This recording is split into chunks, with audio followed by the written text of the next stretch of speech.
আসসালামু আলাইকুম সম্মানিত দর্শক শ্রোতা, যে যেখান থেকে দেখছেন, আমি Azharul Islam B Ed honours YouTube চ্যানেলের পক্ষ থেকে আপনাদের সকলকে স্বাগতম জানাচ্ছি। আজকে আপনাদের সাথে আলোচনা করব উপানুষ্ঠানিক শিক্ষার শ্রেণীবিভাগ এবং পরিধি।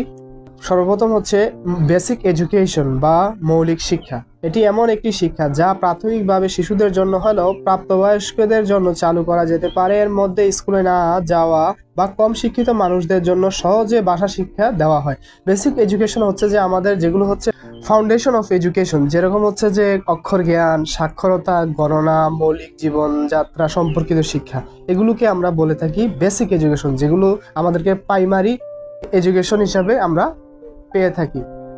তারপর আসেন পেশাগত বা কারিগরি শিক্ষা, ভোকেশনাল অর টেকনিক্যাল এডুকেশন।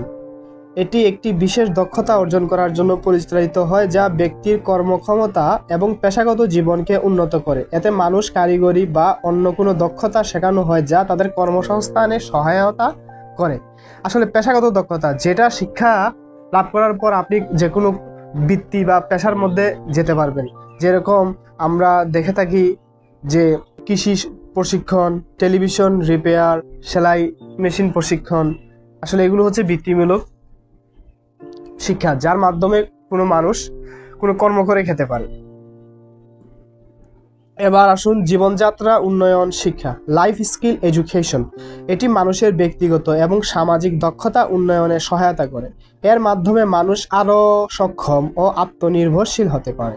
উদাহরণস্বরূপ যদি আমরা বলি, যেমন স্বাস্থ্য শিক্ষা, সম্পর্ক গঠন, পরিবার পরিকল্পনা, পুষ্টি শিক্ষা ইত্যাদি, এগুলো হচ্ছে জীবনযাত্রা উন্নয়ন শিক্ষা, লাইফ স্কিল এডুকেশন, যা মানুষের ব্যক্তিগত সামাজিক দক্ষতার উন্নয়ন ঘটায়।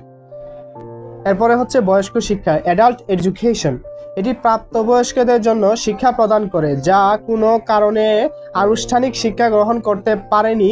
এটি সাধারণত সাক্ষরতা, সামাজিক উন্নয়নের সম্পর্কিত কার্যক্রম হয়ে থাকে। উদাহরণস্বরূপ বয়স্কদের জন্য সাক্ষরতা ক্লাস, তারপরে গণমাধ্যমের মাধ্যমে সচেতনতা বৃদ্ধি, গৃহস্থালী শিক্ষা ইত্যাদি, এগুলো হচ্ছে বয়স্ক শিক্ষা। তারপর হচ্ছে সামাজিক ও সাংস্কৃতিক শিক্ষা, সোশ্যাল অ্যান্ড কালচারাল এডুকেশন, যেগুলো সমাজের বিভিন্ন সাংস্কৃতিক, সামাজিক, ঐতিহাসিক কার্যক্রম এবং অনুষ্ঠানগুলোর মাধ্যমে মানুষকে শিক্ষা দেওয়া হয়। এতে লোকশিল্প, সংস্কৃতি এবং ঐতিহ্য বিষয়গুলো শিক্ষা প্রদান করা হয়, যেমন সাংস্কৃতিক কর্মশালা, গ্রামীণ ঐতিহ্য শিক্ষা, ভাষা শিক্ষা ইত্যাদি।